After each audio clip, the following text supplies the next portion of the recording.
हाँ बच्चों, नमस्कार। बच्चों, आपने गुणा की 3 विधियों के बारे में पढ़ा।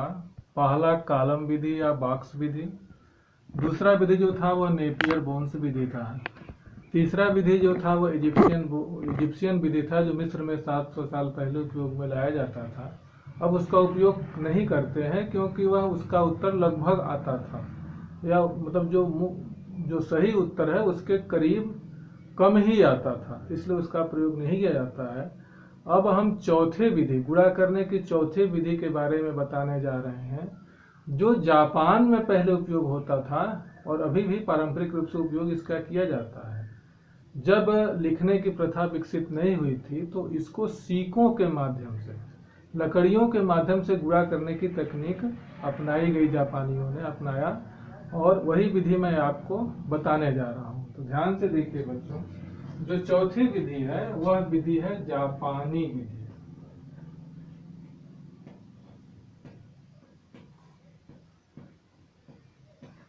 जापानी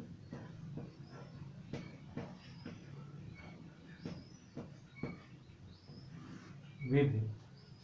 जापानी विधि में हम स्टिक का प्रयोग करते हैं, लकड़ियों का प्रयोग करते हैं, या सिक्कों का भी प्रयोग कर सकते हैं। जैसे मान लीजिए हमको 26 में गुणा करना है 18 का, 18 न लेकर के मान लीजिए हम लेते हैं 13 का। तो हम क्या करते हैं, पहले ये 26 है तो तिरछे में 2, 26 2 है तो 2 तिल्लियां हम ऐसे करेंगे, फिर 6 तिल्ली इसके बगल में, 1 2 3 4 5 और 6। अब 13 है तो तिरछा इसके बगल, 1 तिल्ली यहाँ और 3 है तो 3 तिल्ली यहाँ। जहां जहां तिल्लियां काट रही हैं उसको हम जोड़ लेते हैं। तो हम करते क्या है, पहले इसको जोड़ लेंगे जो इकाई का मान होगा, इसको जोड़ेंगे वो दहाई का मान होगा, और ये वाला जो जोड़ेंगे वो सैकड़े का मान होगा। तो इधर से हम जोड़ते हैं। तो 1 2 3 4 5 6 7 8 9 10 11 12 13 14 15 16 17 18। कितना हुआ? 18। अब इसमें हम जोड़ते हैं 1 2 3 4 5 6 7 8 9 10 11 12। इसका 12 हो गया, और 1 और 2। तो अब देखिए 18 है तो 18 लिखेंगे, और 1 जब यहाँ जाएगा तो 12 1 13 हो जाएगा। तो 1 जब यहाँ जाएगा तो 2 और 1 3 हो जाएगा। हमारा जो उत्तर आएगा 8 3 और 3 338। तो जो इसका उत्तर होगा वह 338 हो गया। यह भी समान रूप से है, लेकिन यह एक प्रैक्टिकली है, मतलब प्रयोग के तौर पर हम इसको कर सकते हैं। तो यह चूंकि पहले की विधि है, इससे भी उत्तर बिल्कुल सही आता है।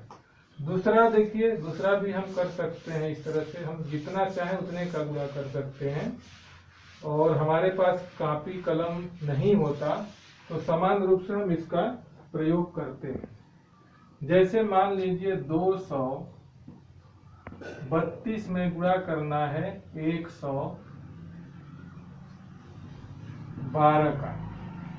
तो हम इसी तरह से करते हैं, 2 3 2 अलग अलग हम लाइन खींचते हैं, 1 2 एक जगह हुआ, फिर 3 करेंगे, 1 2 और 3, फिर 2 करेंगे, 1 2, फिर 1 1 करेंगे, 1 ये हुआ, 112 है तो 1 और 2।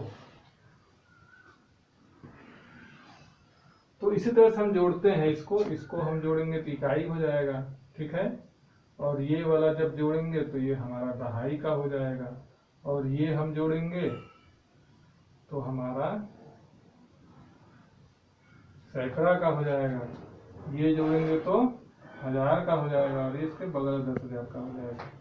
तो ऐसे हम जोड़ते हैं। तो 1 2 3 और 4, 1 2 3 4 5 6 7 और 8, 1 2 3 4 5 6 7 8 और 9, 1 2 3 4 5, और 1 और 2। इसका उत्तर कितना है? 25,984।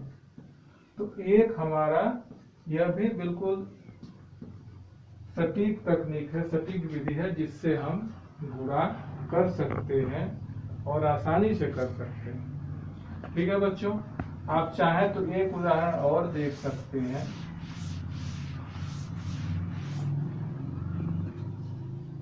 जैसे मान लीजिए हमको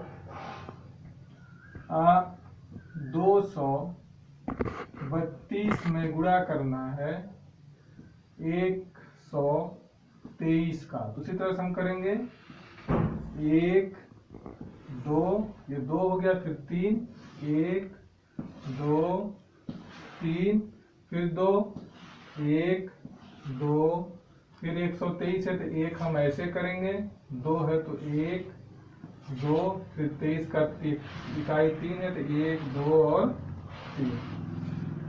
इसी तरह से इसको करते हैं, इसको इकाई हम मानेंगे। ये वाला जो होगा वो दहाई होगा, और ये वाला जो होगा वह सैकड़ा होगा, और ये वाला जो होगा वो 1000 होगा, और ये वाला होगा वो 10,000 होगा। हमेशा हम दाहिने से लेते हैं। 1 2 3 4 5 6, 6 हुआ। 1 2 3 4 5 6 7 8 9 10 11 12 13। 1 2 3 4 5 6 7 8 9 10 11 12 13 और 14। 1 2 3 4 5 6 7 और एक और। इसी तरह से करेंगे 6। एक हमारा इसमें जुड़ जाएगा दहाई का अंक 3, 14 1 15 हो जाएगा, 15 में यहाँ 5 हो जाएगा, और एक दहाई का अंक यहाँ जुड़ जाएगा, तो 7 और 1 8 और 2 28,536 हमारा कितना हुआ? 28,536। तो बच्चों, उम्मीद है आप सब समझ गए होंगे। आप लोग घर पर जाके इसको प्रैक्टिस करिएगा तो आसानी से ये सवाल हल हो जाएंगे। ठीक है बच्चों, धन्यवाद।